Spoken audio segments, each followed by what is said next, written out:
Welcome, everybody. I'm here with Nedra Rezinas. This is Bill Hershey from Livestream Business Services. I'm excited to share with you. Nedra is an amazing professional. She helps people with their marketing, getting their message out there in a very authentic and organic way. And, for those of us who struggle with social media and putting ourselves out there with social media, I'd like to, through Nedra, present you with some alternative options of how you can build your audience, how you can attract clients effectively without necessarily having to, throw all your energy into social media efforts if that's simply not your jam. So excited to, be able to share this knowledge and this information, these mindset strategies with you. And without further ado, I'll go ahead and hand it over to you, Nedra. Maybe you can mention a little bit about yourself, your business, what you love about what you do, and some of the things that folks here can do to be successful with their marketing efforts. Thanks, Bill. I really appreciate you having me here today. I will share my screen and definitely start the presentation.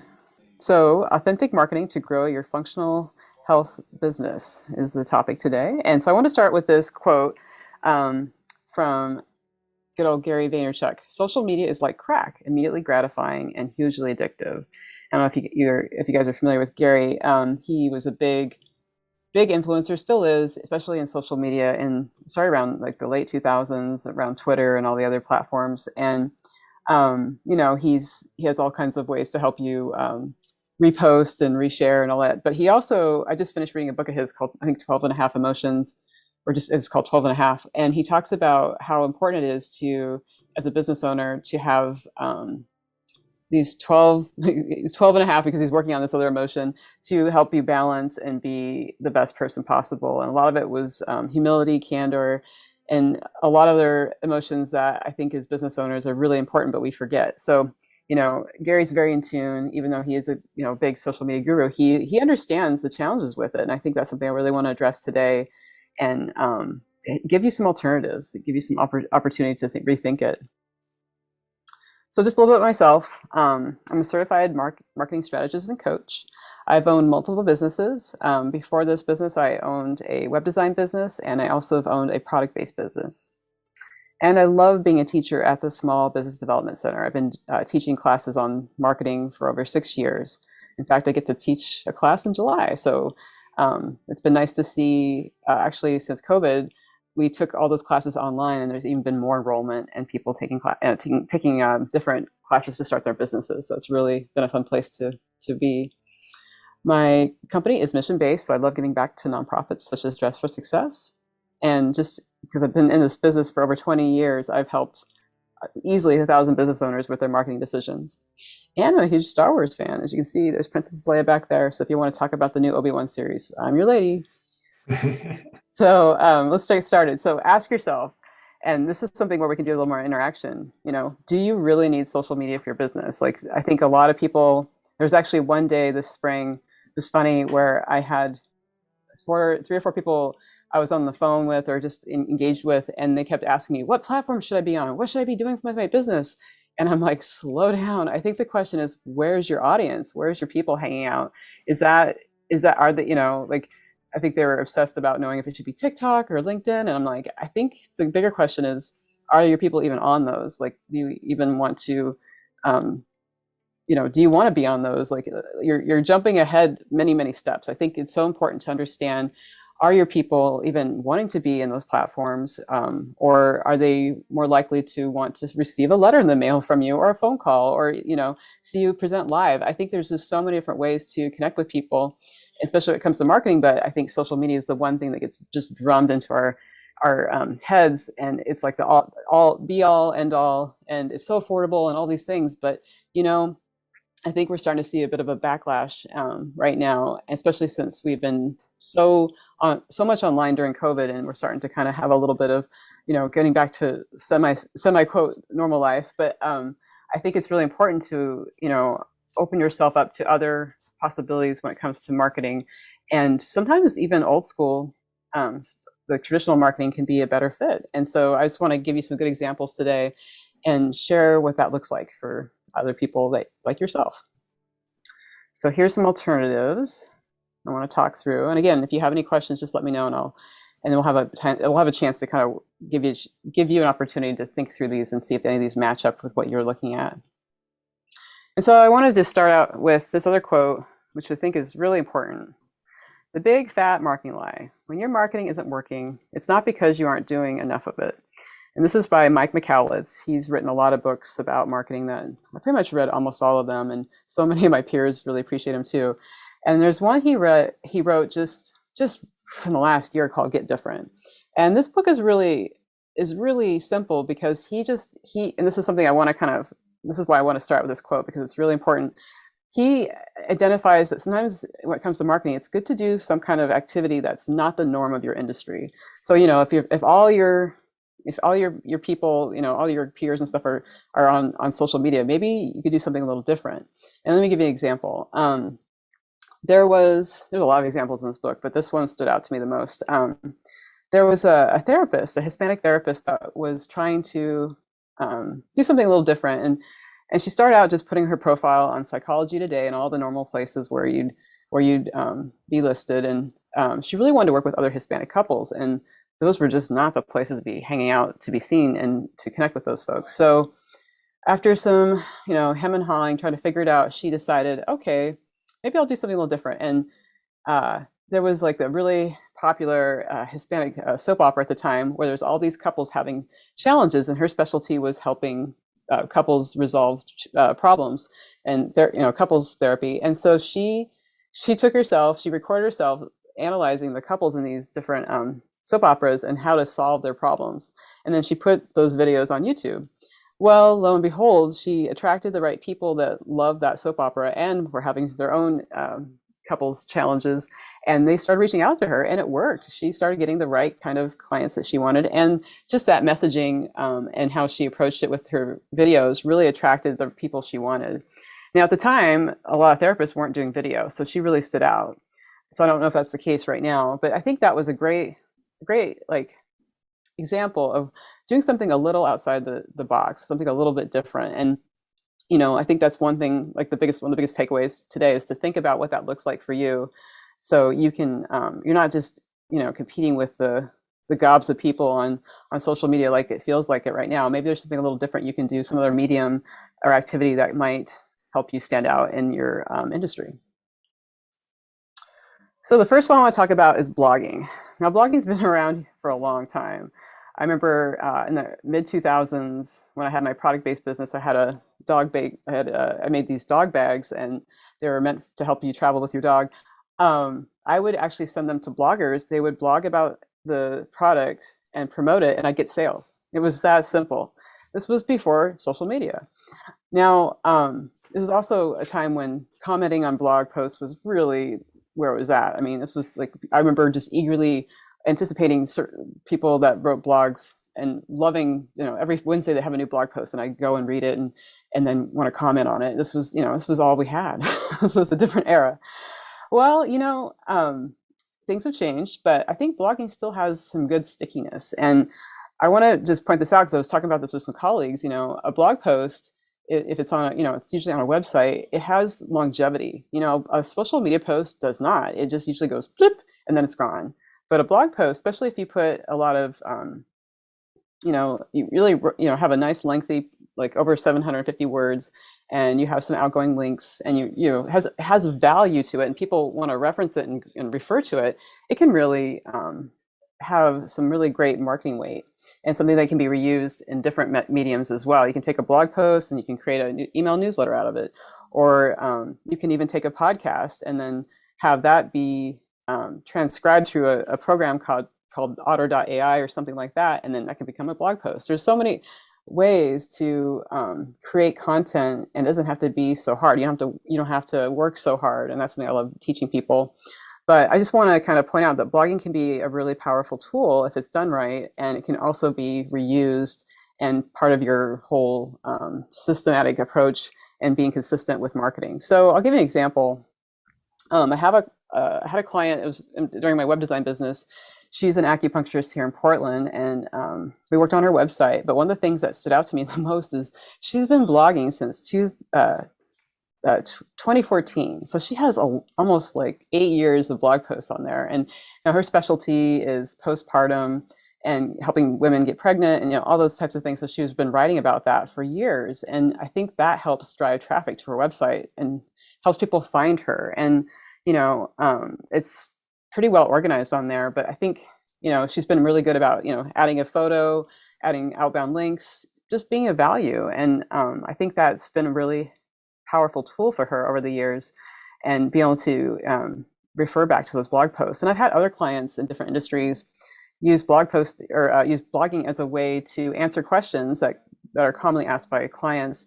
And so they can just direct people to those blog posts as a kind of almost a marketing tool. So I think that's some really kind of interesting ways to think about it. And I'm going to check the chat here. And okay, great. Priya asked, where can you share your blogs? Can Google Business page be one, or just your website? Yeah, I think definitely your Google Business page, it's a great idea. And it could be your website.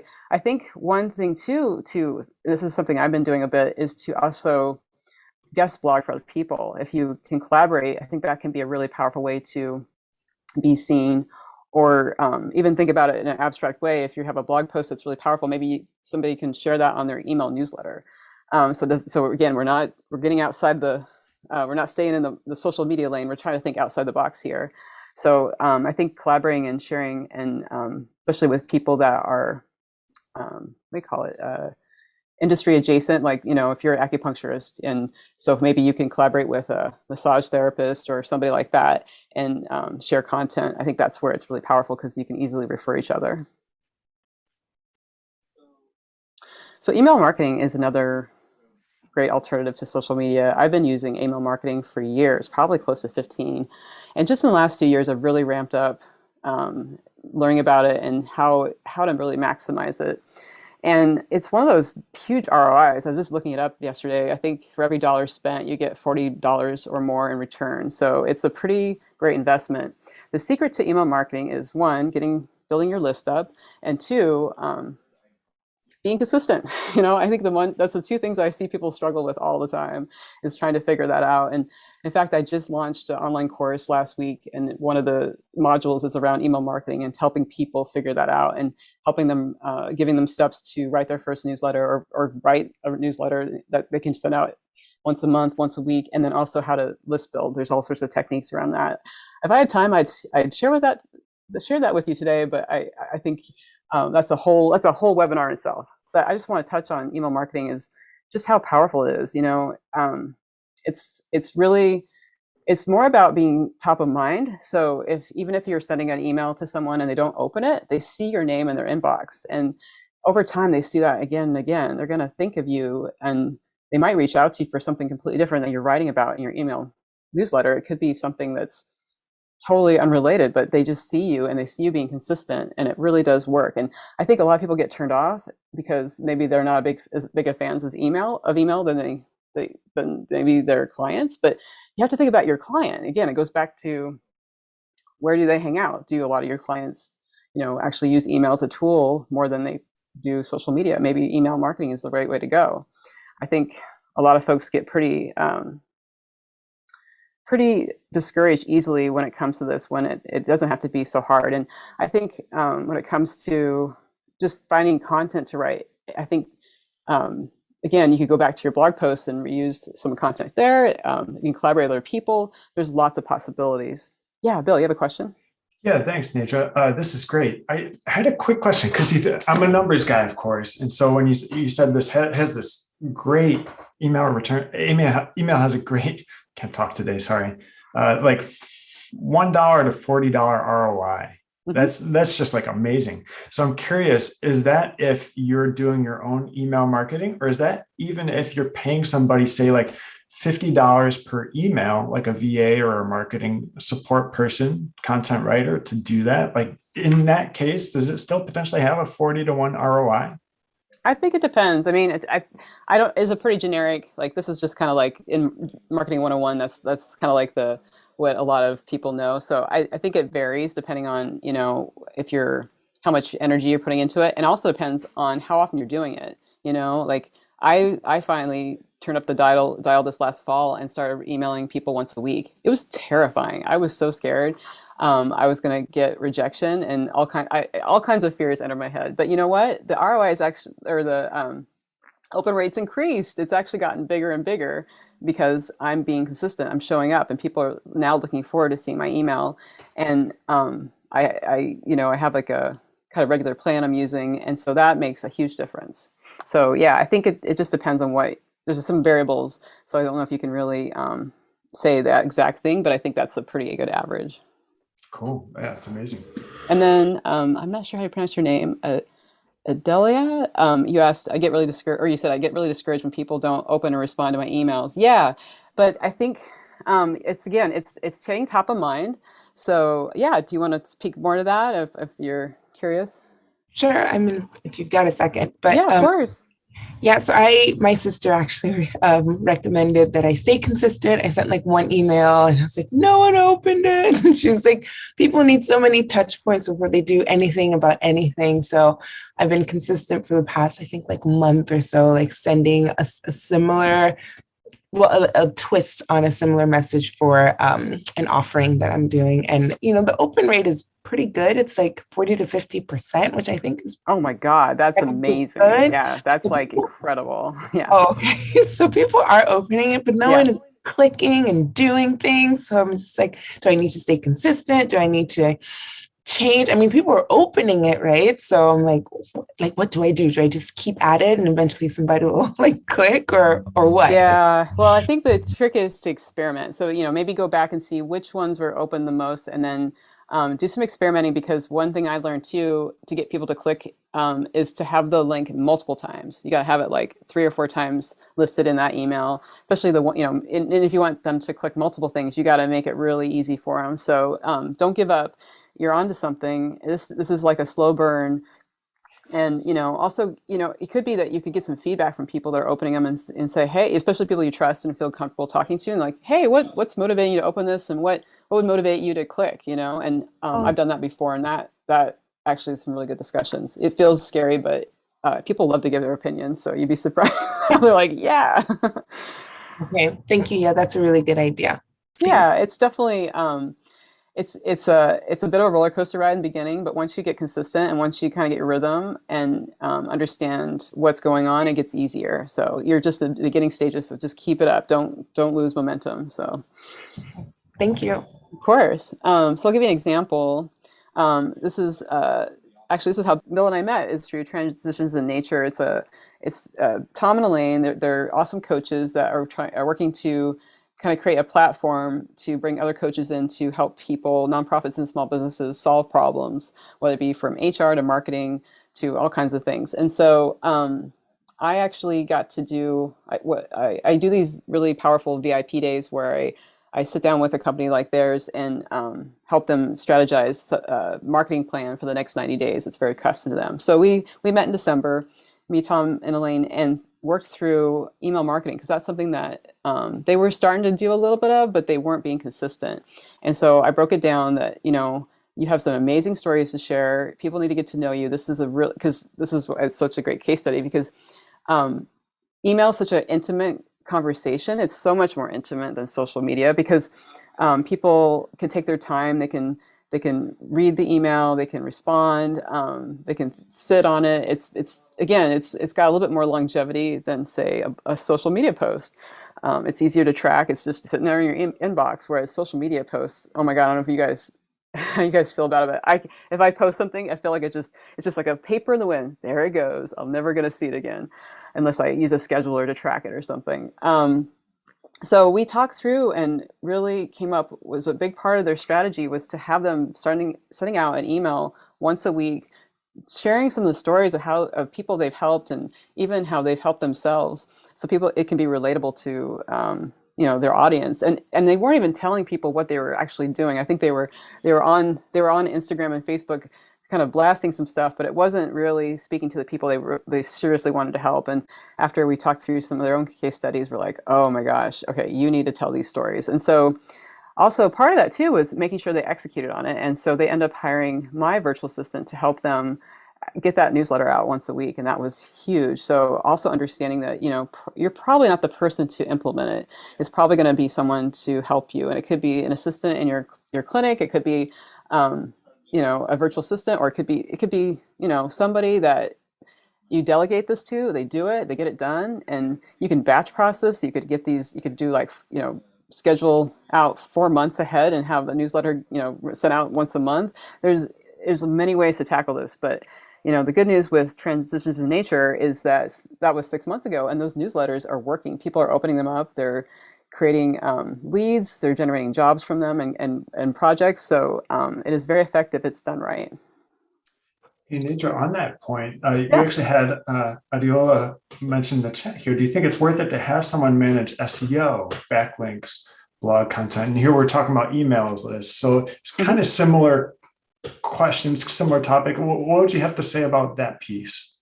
SEO is a tricky one. I usually kind of avoid it because there's a lot of people that say they do it and they do a really bad job, or they don't do it at all. So you have to be very, very cautious who you invest with that. So I tend not to recommend that right away because it's such a long investment. Usually it takes 6 months to a year to do SEO, and it's very, very expensive. It's usually like, a couple thousand a month to invest in. So most of my clients, they can't afford that, and it's just not in the works. So I tend to not, and I don't have a lot of SEO people I trust. I'm really, I've had a lot of bad experiences with it, especially with being in the web design world. I've seen all the scammers. I've seen what people can do. So I would be very reluctant to recommend that as a tactic right now. Interesting. And with SEO, I mean, when you're writing a blog post, should we even be thinking in terms of SEO, or should we just be writing like we would normally write and hope it works? I think it's important to, and this goes back to like helping people build websites, always write something of value and having your content add value. So, going back to like, what are the most common questions people ask you?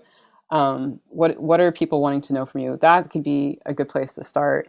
And naturally, your keywords are going to start from there, and, kind of figure out what people are searching for. And, it would be helpful to have someone, maybe more of a copywriter, because they actually are going to be more helpful with tracking keywords. I trust copywriters more than I do SEO people. So I would lean more heavily on them, because they're going to have the expertise and the knowledge to help you narrow those down and do a good job of it.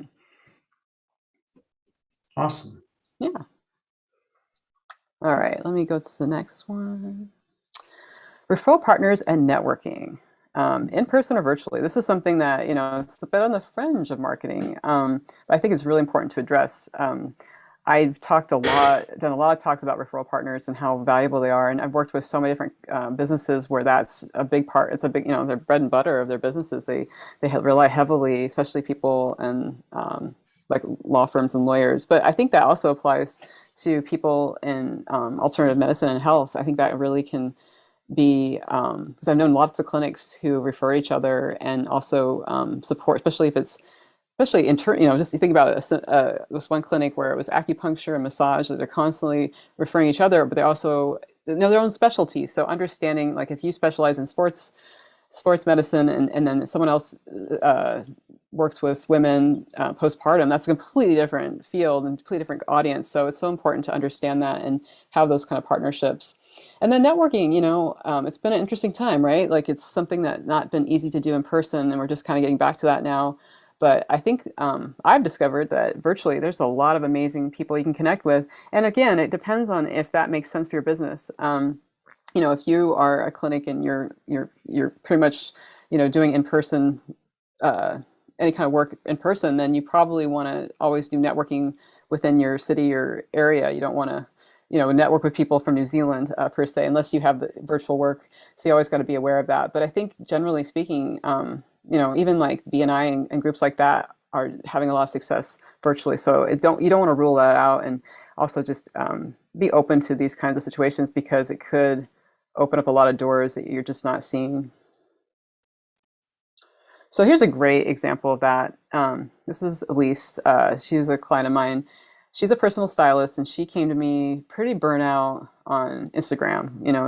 That's mainly where her her audience is hanging out and personal stylists. And so she was putting all her time in Instagram and just, almost in tears, like, I'm so exhausted. I can't do this anymore. And I'm like, I don't know if you need to. Like, that's just, you're just narrowing your marketing to this one little channel when there's all these other opportunities out there. And so with her, she is a very outgoing person, very extroverted. And we decided that, one of her best ways to help people was she really loves helping women in leadership. And she gives them confidence in the clothes by helping them figure out what clothing to wear and what colors to wear. And it elevates them to a whole new level. And what also happens is once, usually it's a mom in, a mom / women in leadership type person. So she'll help the mom, and then she'll bring the husband in, she'll help him get the right clothes, and then she'll help the teenagers. So the whole family's working with Elise by the time it's all said and done. So, luckily at the time we were working together, things were starting to open up. She was down in San Diego, and I'm like, I think it's time for you to check out some women in leadership networking groups and see what happens. Because I think, like you said, if people see you in person, they interact with you, that's like your magic. That's like your special sauce, your special secret. And so Elise was, of course, like, yeah, I miss people. I would love to see people, because she's very extroverted. So she went to some of these events, and guess what? She connected immediately to some women, and they started working with her. And then that was just so huge for her. And then another layer to that was also, she wasn't even telling her own network what she was doing. She had been really, which is odd for an extrovert. She'd been not really sharing how the amazing work she was doing and how she could basically add confidence to someone through their clothes. And so she started reaching out, and of course that gave her a lot of work too. So it's just kind of like understanding your own community. It can be such low-hanging fruit. And it's funny how even the extroverts get a little nervous about it, but through my encouragement and some strategies, we were able to help her figure that out. Yeah, Bill, what's go ahead. Yeah, I got a burning question. I think this is such a rich subject. So if you don't mind exploring a little bit. Sure. We got this subject of networking, which I think is kind of maybe unfamiliar territory for a lot of functional health professionals and entrepreneurs. But yet, like we see with the stylist, there's so many opportunities that can emerge from, just like looking around the corner, you didn't even know it's there, and it's right there, right? So on that, there's actually another question to this, but on that, how would you suggest like networking in an authentic, organic way? Because I know many of us who have networked have had maybe like uncomfortable or awkward experiences of like, being really sold to, or like, having to really present in a group. What's your take on making networking really work and like in a really authentic and functional way? That is a great question, and I wish I had more time to break that down, because that's like a whole other webinar in itself as well. But I think, again, going back to Lisa is a good example. You want to go where your audience is hanging out, or potential referral partners. You don't want to just go all willy-nilly. I'm just going to go to this random networking event, because that's so exhausting. Especially, I work with lots of people that tend to be introverted, and that's just like the last thing they want to hear.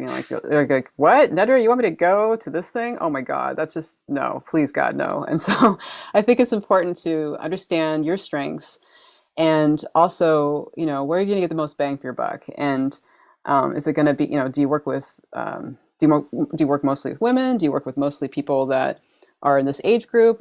I think it's really important to know who your ideal avatar is when it comes to, when it comes to knowing where to show up, and then also who your potential referral referral partners are. So, like, for example, I was saying like an acupuncturist, like some of their potential referral partners could be massage therapists. It could be other MDs. It could, there's lots of different opportunities where you can refer each other or be referred. And I think if you're going to attend an event, you want to try to meet with more of those types of people. So I think going narrow when it comes to networking is to your advantage, because I've been to some really broad networking events. They're usually like duds. They usually are not a good decision. They're a waste of time. So I think you have to be really careful.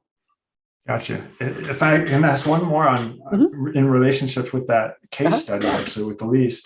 Sure. I love how you pointed out that, she was targeting like executive level moms and women, and they were end up referring their husbands and their kids and these other people to her. So it's like she was able to create these raving fans for her business who did her marketing for her, basically. Right. Right. So, and this is something that I talk about with the functional health folks, because a lot of the folks that are attracted to functional health services are moms, right?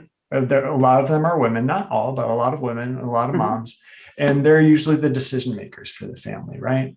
So they get a wonderful success with a naturopathic doctor or someone else, and they drag their husband in, right? So how do we nurture that? First of all, it's probably a pretty good target market to target moms, right? But secondly, like, how do we then turn that mom into a raving fan? Or whoever it is, our target market. Actually, this was advice given to me by one of my business coaches. Is once you start seeing the signs of someone who's excited that they've worked with you, or that you've had a good positive outcome on some like a service they worked with you on. I think it's really important to have that grab that opportunity to get a testimonial from them and ask them, what was it that made you enjoy working with me? Like what helped me, what stood out, and have that conversation with them and have them be part of like your exclusive club of like running things by them. So that people love it when you ask their opinion. Like they think that, it just makes them tickle pink. So especially those types of folks. So I'd almost just be like, kind of gather those 3 to 5 people. And when you have something exciting to share, make sure they're the first ones to know it, because they're going to feel special, and it's going to be a very honored experience for them. And then they're going to share it with their people. And I definitely have my fan base as well. And it's been wonderful to have them try out new things, try out new services, try out new products, and then share it with their audiences. And who they are by how excited they are. That's awesome. Love it. Yeah, but it takes some getting used to if you're not used to talking to those folks, and it's a little nervous. It can be a little nerve-wracking at first, so you kind of got to ease into it. But once you understand there's a trust and they really do appreciate you, then it's kind of a win-win for you to share some new things with them, because they're eager to have more from you. They want they love that experience with you. They want more. So you're doing them a favor by and a service of like helping them be part of something new and exciting. Awesome. Love it. Great. Okay. What's the next one? Now, this is funny because this is very old school, right? This goes back to like, I don't know, 80s, 90s, where even just not that long ago, we got a lot of flyers in the mail or messaging. And, I'm not talking about really generic stuff here. I think you can get really creative, but I'm even hearing this in my own marketing circles I meet with some other marketing experts and coaches on a regular basis, and I hear them talking more about going back to old school mail, something that you can, a piece of paper you can hold in your hand and be like, this is tangible. People, it helps you stand out. It makes a big difference. Like I even have well, Bill can attest to this. We're kind of pen pals. We've written each other notes, and they stand out. I remember his stationery. It's so cool. It's got like trees on it. It's like a really calming effect. I think right now, because we've been so so processed with digital stuff, I think having something that's tangible is really powerful. And it doesn't have to necessarily be handwritten. There's all these tools out there. There's like, I think it's Mailbox Power. I'll put that in the chat. Is one of those that you can. See. By the way, while she's finding that, this is the stationery that I sent to Nedra, and it's kind of on brand with my live stream, kind of Oregonian, woodsy kind of thing. You can see it back there too. So yeah, I got that from my sales and marketing coach too. It's like, no one's doing that, right? What a differentiator. Absolutely. So if you can, like something like Mailbox Power, I think can automate it a bit more for you. So it makes it easier to get it done. But if you can just even start by writing a few handwritten notes, something really quick and easy, once a month, the dial will move. People will remember you. And I've been doing that for the last couple of years. And it's not that hard to get an address, as you might expect. A lot of times they're on people's websites, or you can do a search and find them, or you simply can ask and just tell them that you're wanting to send them good mail. You're not going to abuse it, and people will generally give it to you.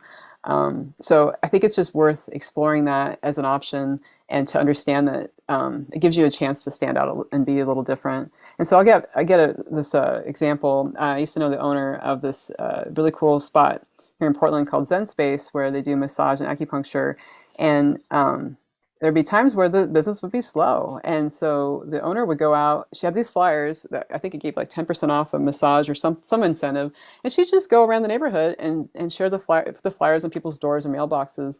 And every single time, guaranteed, people would come in.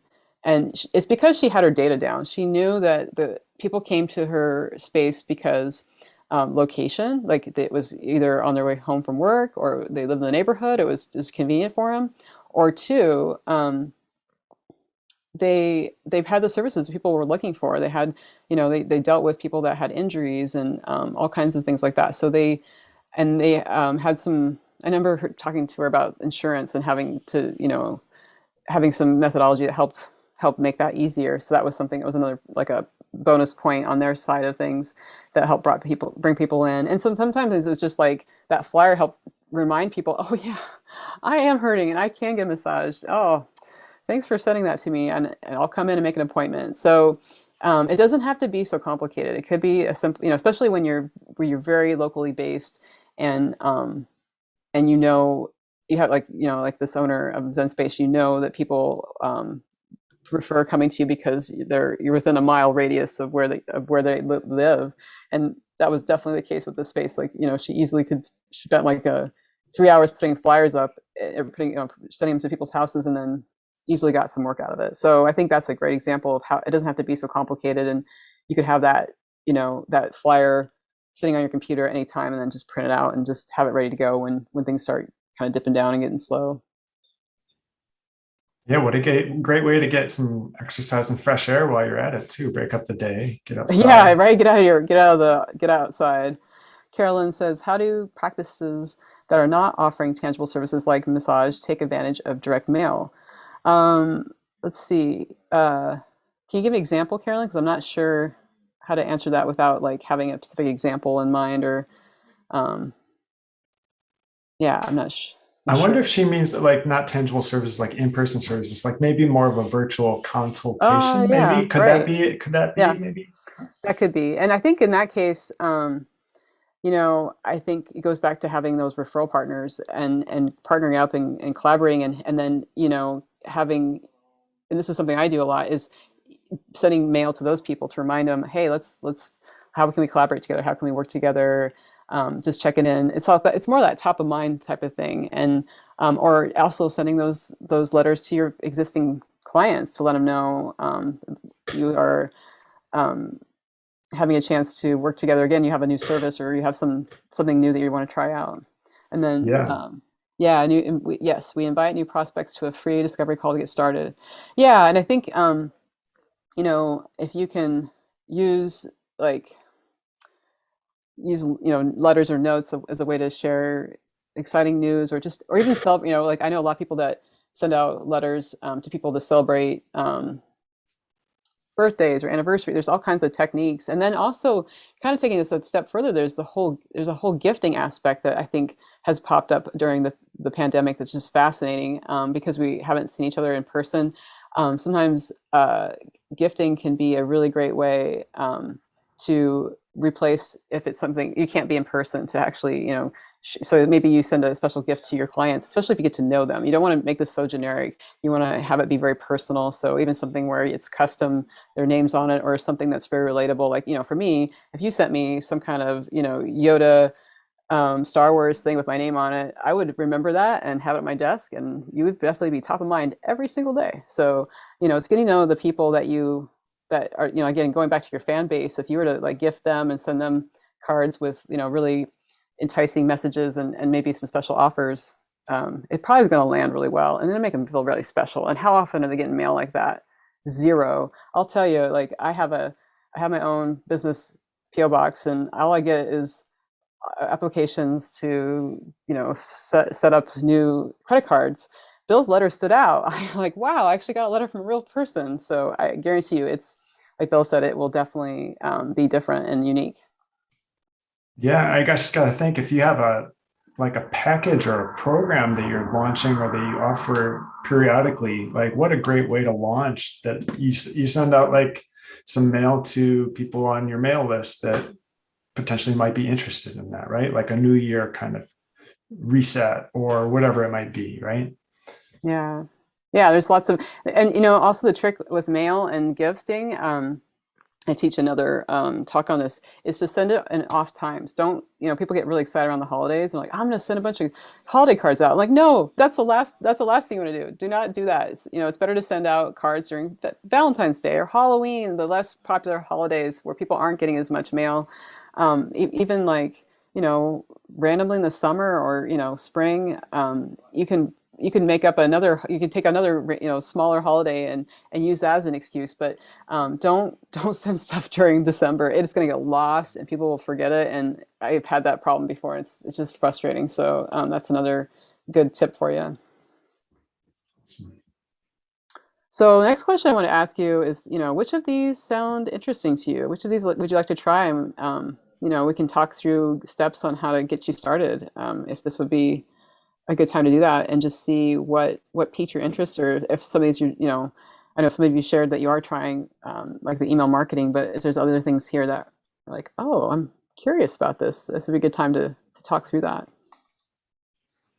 Awesome. So we have a few panelists here. If anybody in the webinar would like to come on and ask a question, feel free to throw something in the Q&A, and I'm happy to promote you to a panelist so you can ask or share. Does anybody have anything? I'll share. Wonderful. Yes, please do. Yeah. Thank you so much for, just like the thinking out of the box. I love that. And I feel encouraged, because of my email marketing. I'm like, stay the course. And while we're on, sent a note to someone who's been consistently opening that I know and trust, and asked her, like, does she have any advice? And she is like a storyteller, like a corporate storyteller person. So she might give me some good feedback. And then I was interested in networking. I just joined a BNI group. I was part of BNI for several years, and then schedules got crazy. So I'm back in one now. So I'm hoping that'll be good for just local networking and knowing other business owners.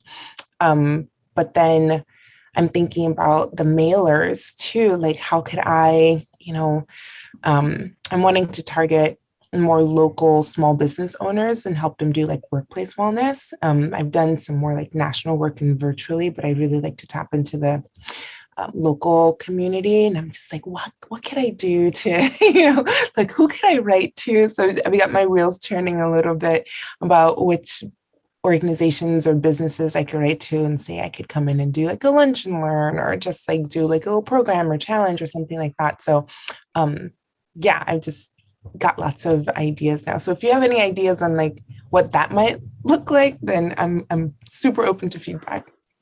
Oh, that's great. I'm so excited to hear that. I think with the like setting the flyers or talking about lunch and learns with these businesses, it might be good to send something in the mail and then 2 weeks later do a phone call to follow up, because there's context, like you can see if they're getting it and they're reading it, and sometimes those kind of conversations are just better real time versus like an email, and I can give you a gauge if just kind of see where they're at. And a lot of times if they're interested, they will at least give you 5 minutes to talk about it, and then reschedule a time where they can really, have a very thorough conversation with you.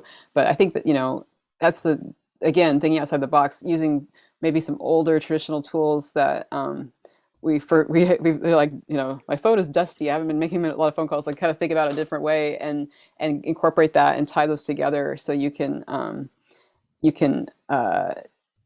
make the most of all your marketing efforts. Yeah, great. Thank you. So Carolyn asked, does Mailbox Power offer help with refining demographics for direct mail? Our practice has struggled with direct mailing before in terms of not receiving quality leads. How can we better refine our target market or target audience? Is it better to have a wide audience or refined audience? I haven't used Mailbox Power myself. I had a lot of peers that haven't had success. I think, of course, always having more refined audiences is better. It's always, but I think anytime you're talking about email marketing or direct mail, it's always, quality versus quantity, right?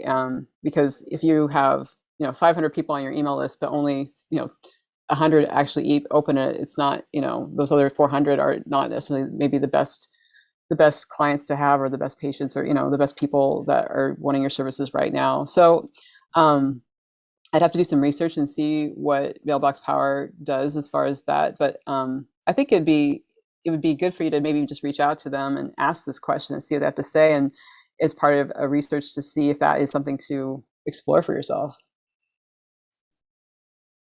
I think this touches on something else too, that just because maybe a certain strategy or tactic isn't working, it doesn't necessarily mean there's something wrong with the strategy or the tactic, right? That it could be the content, the message that's in there that maybe need to be refined or improved in a way to, I mean, if it's a proven concept, right, that's something different. It's a message that's been proven to work. But so if a strategy or tactic's not quite getting traction, like how do you go about diagnosing that as an entrepreneur?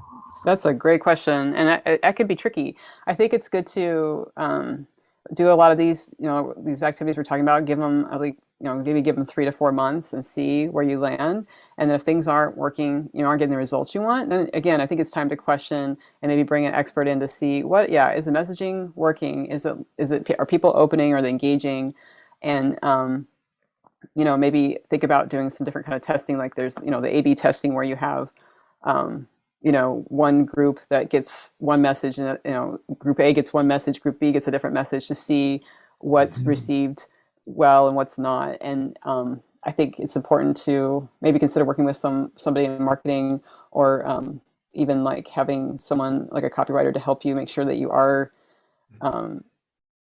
up to the professional level and quality of coming across. Because sometimes if you just threw something together in Canva, that's not going to look as professional as something, someone that is in the creative space that can help you create something that looks amazing and it's reusable for years to come.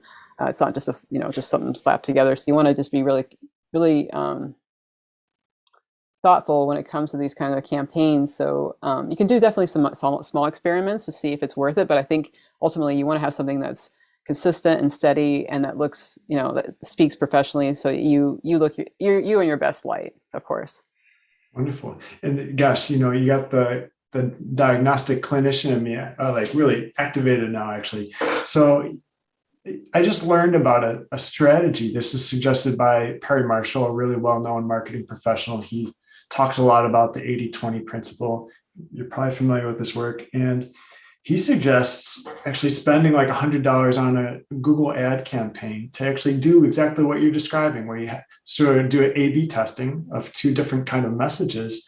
To actually, he says it might be the best $100 you've ever spent to be able to see like what message is more magnetic versus the other, and really, you might not necessarily know what it is about this message versus that message that makes that sticky, right? So is that something you found that entrepreneurs are able to successfully do on their own, or do you feel like they would do a lot better with working with a professional on that type of thing? Well, I'll tell you this much, Bill. You can think about this and get excited about it, but the implementation is completely like, people just they'll think about it and they'll talk about it, but they won't actually do it. And that's where having someone like like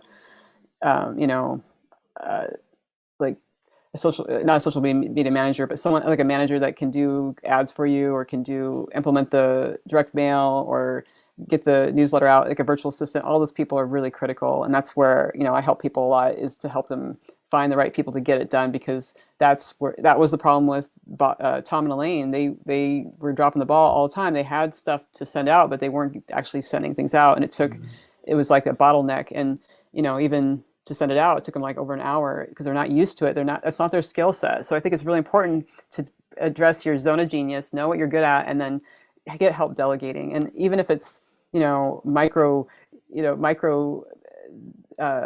hiring someone out just for an hour at a time, it's better than trying to waste all your time doing it when, you have a high charge rate. Like maybe as a acupuncturist, you can charge a certain amount of money per hour, but you're wasting that if you're spending it on sending out that email, when you could be hiring someone that can do it for a fraction of the price that you charge for what you do. So I think it's really important to think about that. And I'm sure you talk about that all the time, Bill, with your clients, and understanding that ROI. Yeah, exactly. It's opportunity cost. Like, right. If you're able to make 200 an hour, to spend 35 an hour, 50 an hour for somebody to do something better, more efficiently, then yeah, it's a profitable decision. So sometimes we have to spend more to make more as entrepreneurs. A lot of people will hear me say that. Absolutely. Wonderful. So I just wanted to throw this out as the last slide. What's your plan for the next 60 days? What's one thing you want to do differently with your marketing? And I'd love to hear if you even just throw in the chat one thing you want to apply that you learned here today. I'd love to see that.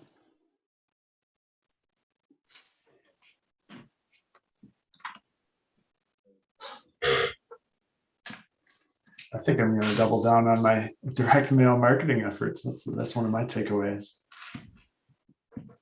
Oh, great. Okay. I'm not sure how to, is it Adela? I think she said, I'm going to try some personal notes. That's wonderful. I know that those will stand out. They've really worked well for me. And it'll be really fun. People love getting like special mail. Yeah. Wonderful.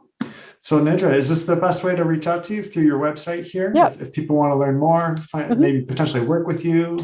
Definitely. Yeah. Awesome. And yeah, do you have any kind of parting messages of encouragement, inspiration, or support?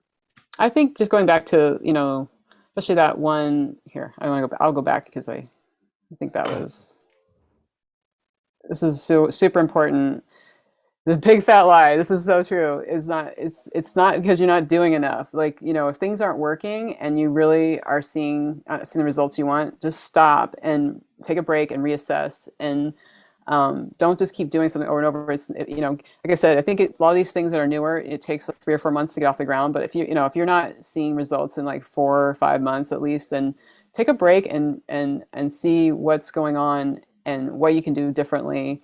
Or if it's just not the right fit, that's unfortunately the thing about marketing is it's a big experiment and there's no guarantees. We're all just trying to figure this out. But I think, today I've talked about, especially with the case studies, some clues to let you in to know what is going to work. And I think it's worth doing your homework to also know who your ideal client is, and going back to that fan club and running things by them. It's going to help you educate yourself much faster and know which one of these types of marketing activities will work the best. Thank you so much, Nedra. This has been amazing. Thank you for sharing your knowledge, your brilliance with the audience here, with me. And yeah, we'll be sending out the recording for everybody who's registered. And so you'll have that to refer to. We're going to post it on YouTube. And yeah, feel free to share that if you feel like this would be valuable for others in your network. And Nedra, thanks again. Look forward to doing this again sometime. Thanks, Bill. This was a lot of fun. And thank you so much for everyone for asking questions. I'd love to have that engagement. It makes it so I can really customize what I'm doing for you. Awesome. All right, everybody. Have a wonderful weekend. We'll see you in the next episode. Bye. Thank you. Take care now.